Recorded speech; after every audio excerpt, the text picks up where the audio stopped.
राधे राधे। आज हम जानेंगे कि शिवजी ने कामदेव को मारा, इसके बाद में क्या हुआ। योगी निष्कंठ हो गए। कामदेव की स्त्री रति अपने पति की यह दशा सुनते ही मूर्छित हो गई। रोती चिल्लाती और भांति भांति से करुणा करती हुई वह शिवजी के पास गई। अत्यंत प्रेम के साथ अनेकों प्रकार से विनती करके हाथ जोड़कर सामने खड़ी हो गई। शीघ्र प्रसन्न होने वाले कृपालु शिवजी अबला असहाय स्त्री को देखकर सुंदर उसको सांत्वना देने वाले वचन बोले। हे रति, अब से तेरे स्वामी का नाम अनंग होगा, वह बिना ही शरीर के सबको व्यापेगा। अब तू अपने पति से मिलने की बात सुन। जब पृथ्वी के बड़े भारी भार को उतारने के लिए यदुवंश में श्री कृष्ण का अवतार होगा, तब तेरा पति उनके पुत्र प्रद्युम्न के रूप में उत्पन्न होगा। मेरा यह वचन अन्यथा नहीं होगा। शिव जी के वचन सुनकर रति चली गईं। अब दूसरी कथा बखान कर विस्तार से कहता हूँ। ब्रह्मादि देवताओं ने ये सब समाचार सुने तो वे बैकुंठ को चले। फिर वहाँ से विष्णु और ब्रह्मा सहित सब देवता वहाँ गए जहाँ कृपा के धाम शिवजी थे। उन सब ने शिवजी की अलग अलग स्तुति की। तब शशिभूषण शिवजी प्रसन्न हो गए। कृपा के समुद्र शिवजी बोले, हे देवताओं, कहिए आप किस लिए आए हैं। ब्रह्मा जी ने कहा, हे प्रभु, आप अंतर्यामी हैं, तथापि हे स्वामी भक्तवश मैं आपसे विनती करता हूँ। हे शंकर, सब देवताओं के मन में ऐसा परम उत्साह है कि हे नाथ, वे अपनी आंखों से आपका विवाह देखना चाहते हैं। हे कामदेव के मद को चूर करने वाले, आप ऐसा कुछ कीजिए जिससे सब लोग इस उत्सव को नेत्र भर कर देखें। हे कृपा के सागर, कामदेव को भस्म करके आपने रति को जो वरदान दिया है सो बहुत ही अच्छा किया। हे नाथ, श्रेष्ठ स्वामियों का यह सहज स्वभाव ही है कि वे पहले दंड देकर फिर कृपा किया करते हैं। पार्वती ने अपार तप किया है, अब उन्हें अंगीकार कीजिए। ब्रह्मा जी की प्रार्थना सुनकर और प्रभु श्री रामचंद्र जी के वचनों को याद करके शिव जी ने प्रसन्नता पूर्वक कहा, ऐसा ही हो। तब देवताओं ने नगाड़े बजाए और फूलों की वर्षा करके जय हो देवताओं के स्वामी, जय हो, ऐसा कहने लगे। उचित अवसर पाकर सप्त ऋषि आए और ब्रह्मा जी ने तुरंत ही उन्हें हिमाचल के घर भेज दिया। वे पहले वहां गए जहां पार्वती जी थीं और उनसे छल से भरे मीठे विनोद युक्त आनंद पहुँचाने वाले वचन बोले। नारद जी के उपदेश से तुमने उस समय हमारी बात नहीं सुनी। अब तो तुम्हारा प्रण झूठा हो गया, क्योंकि महादेव ने काम को ही भस्म कर डाला। यह सुनकर पार्वती जी मुस्कुराकर बोली, हे विज्ञानी मुनीश्वरों, आपने उचित ही कहा। आपकी समझ में शिवजी ने कामदेव को अब जलाया है। अब तक तो विकारयुक्त कामी ही रहे, किंतु हमारी समझ से तो सदा से ही योगी अजन्मा अनंग काम रहित और भोगहीन है। और यदि मैंने शिव जी को ऐसा समझकर ही मन वचन और कर्म से प्रेम सहित उनकी सेवा की है, तो हे मुनीश्वर सुनिए, वे कृपा निधान भगवान मेरी प्रतिज्ञा को सत्य करेंगे। आपने जो यह कहा कि शिवजी ने कामदेव को भस्म कर दिया, यह आपका बड़ा भारी अविवेक है। हे तात, अग्नि का तो यह सहज स्वभाव ही है कि पाला उसके समीप कभी नहीं जा सकता और जाने पर वह अवश्य नष्ट हो जाएगा। महादेव जी और कामदेव के संबंध में भी यही न्याय बात समझना चाहिए। पार्वती के वचन सुनकर और उनका प्रेम तथा विश्वास देकर मुनि हृदय में बड़े प्रसन्न हुए। वे भवानी को सिर नवाकर चल दिए और हिमाचल के पास पहुँचे। उन्होंने पर्वतराज हिमाचल को सब हाल सुनाया। कामदेव का भस्म होना सुनकर हिमाचल बहुत दुखी हुए। फिर मुनियों ने रति के वरदान की बात कही। उसे सुनकर हिमवान ने बहुत सुख माना। शिवजी के प्रभाव को मन में विचार कर हिमाचल ने श्रेष्ठ मुनियों को आदरपूर्वक बुला लिया और उनसे शुभ दिन, शुभ नक्षत्र और शुभ घड़ी सुधवाकर वेद की विधि के अनुसार शीघ्र ही लग्न निश्चय कराकर लिखवा लिया। फिर हिमाचल ने वह लगन पत्रिका सप्त ऋषियों को दे दी और चरण पकड़कर उनकी विनती की। उन्होंने जाकर वह लगन पत्रिका ब्रह्मा जी को दी। उसको पढ़ते समय उनके हृदय में प्रेम समाता न था। ब्रह्मा जी ने लग्न पढ़कर सबको सुनाया। उसे सुनकर सब मुनि और देवताओं का सारा समाज हर्षित हो गया।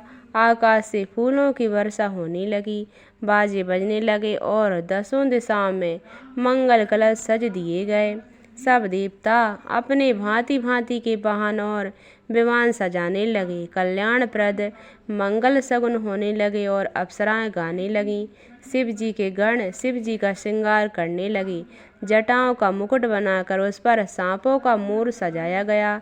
शिव जी ने सांपों के ही कुंडल और कंकण पहने, शरीर पर विभूति रमाई और वस्त्र की जगह बादंबर लपेट लिया।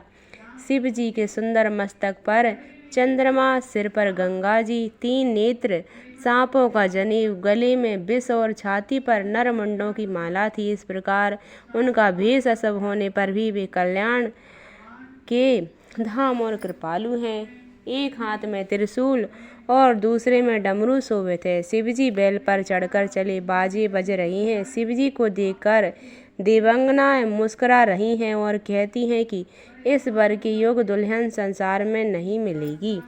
विष्णु और ब्रह्मा आदि देवताओं के समूह अपने अपने वाहनों सवारियों पर चढ़कर बारात में चले। देवताओं का समाज सब प्रकार से अनुपम परम सुंदर था, पर दूल्हे के योग्य बारात न थी। तब विष्णु भगवान ने सब दिग्पालों को बुलाकर हंसकर ऐसा कहा, सब लोग अपने अपने दल समेत अलग होकर चलो।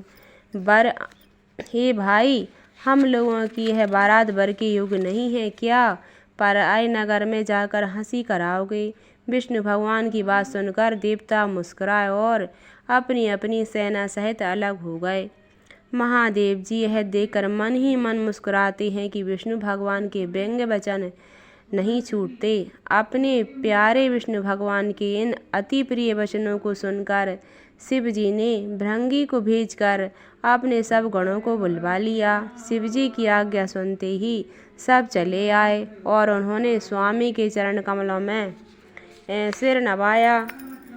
तरह तरह की सवारियां और तरह तरह के भेष वाले अपने समाज को देखकर शिवजी हंसे।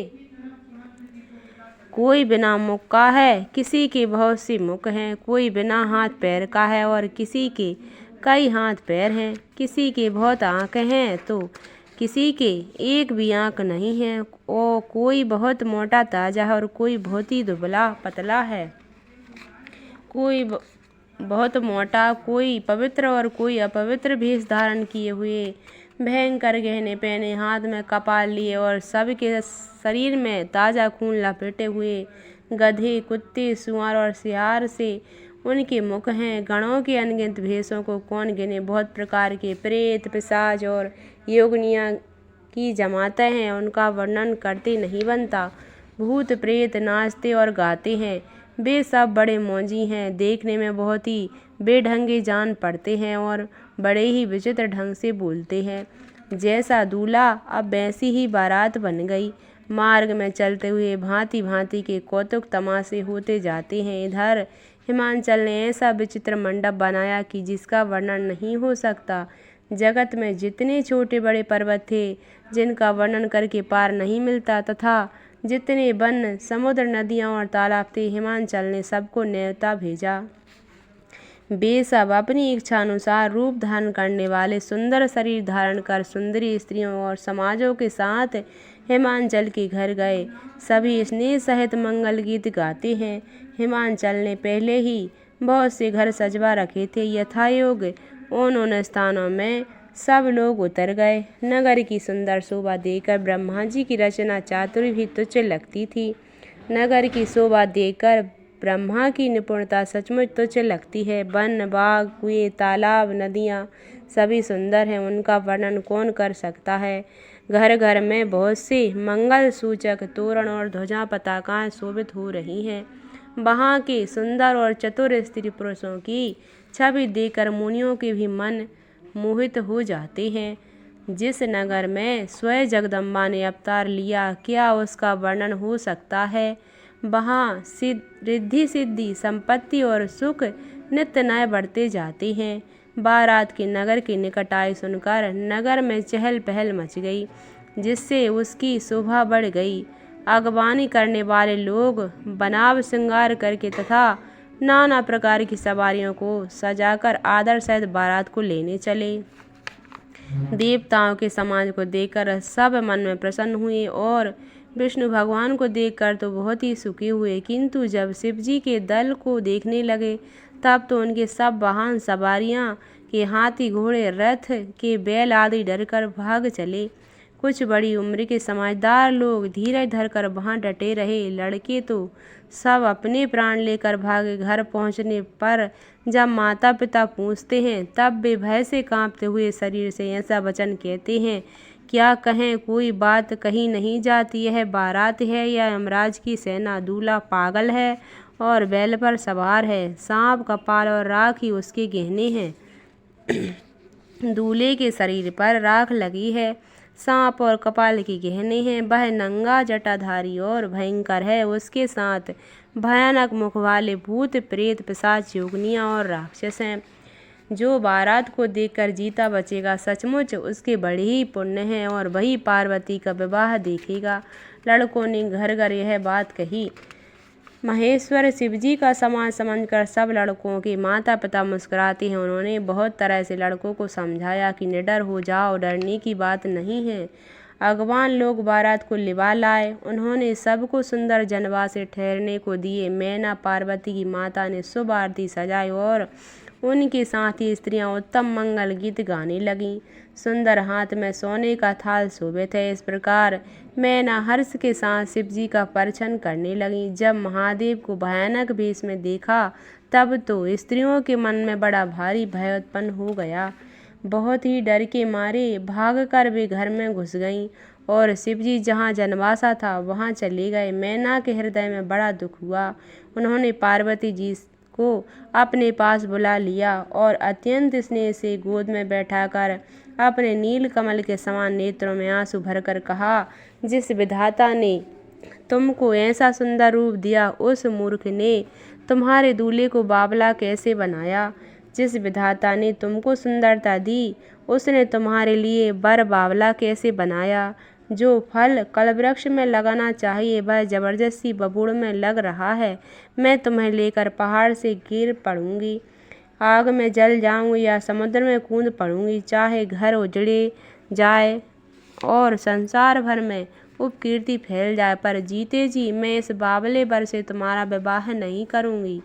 हिमांचल की स्त्री मैना को दुखी देखकर सारी स्त्रियां व्याकुल हो गईं।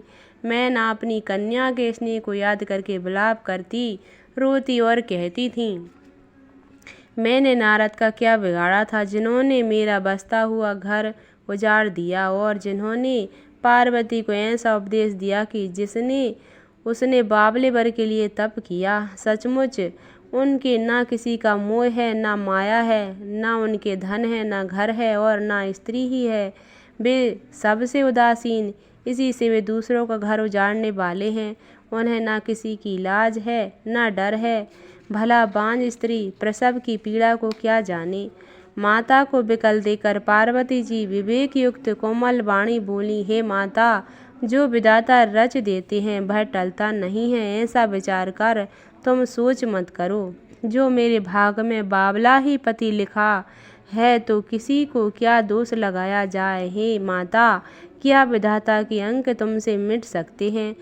वृथा कलंक का टीका मत लो। हे माता, कलंक मत लो, रोना छोड़ो। यह अवसर विषाद करने का नहीं है। मेरे भाग में जो दुख सुख लिखा है उसे मैं जहाँ जाऊंगी वहीं पाऊंगी। पार्वती जी के ऐसे विनय भरे कोमल वचन सुनकर सारी स्त्रियां सोच करने लगीं और भांति भांति से विधाता को दोष देकर आंखों से आंसू बहाने लगीं।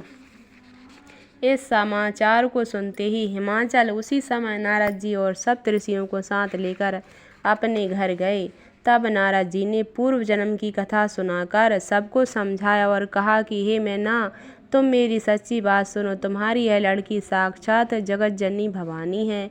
ये अजन्मा अनादि और अविनाशी शक्ति हैं। सदा शिवजी के अर्धांग में रहती हैं। ये जगत की उत्पत्ति, पालन और संहार करने वाली हैं और अपनी इच्छा से ही लीला शरीर धारण करती हैं। पहले ये दक्ष के घर जाकर जन्मी थी, तब इनका नाम सती था। बहुत सुंदर शरीर पाया था। वहाँ भी सती शंकर जी से ही ब्याही गई थी। यह कथा सारे जगत में प्रसिद्ध है। एक बार इन्होंने शिवजी के साथ आए हुए राह में रघुकुल रूपी कमल के सूर्य श्री रामचंद्र जी को देखा। तब इन्हें मोह हो गया और इन्होंने शिवजी का कहना ना मानकर ब्रह्मवश सीता का वेश धारण कर लिया। सती जी ने जो सीता का वेश धारण किया, उसी अपराध के कारण शंकर जी ने उनको त्याग दिया। फिर शिव जी के वियोग में अपने पिता के यज्ञ में जाकर वहीं योग अग्नि से भस्म हो गईं। अब इन्होंने तुम्हारे घर जन्म लेकर अपने पति के लिए कठिन तप किया है, ऐसा जानकर संदेह छोड़ दो। पार्वती जी तो सदा ही शिव जी की प्रिय अर्धांगिनी हैं। तब नारद के वचन सुनकर सबका विषाद मिट गया और क्षण भर में यह समाचार सारे नगर में घर घर फैल गया। तब मैना और हिमवान आनंद में मगन हो गए। उन्होंने बार पार्वती के चरणों की वंदना की। स्त्री पुरुष बालक युवा और वृद्ध नगर की सभी लोग बहुत प्रसन्न हुए। नगर में मंगल गीत गाए जाने लगे और सबने भांति भांति के स्वर्ण के कलश सजाए। पालक शास्त्रों में जैसी रीति है उसके अनुसार अनेक भांति की ज्योनार हुई, रसोई बनी।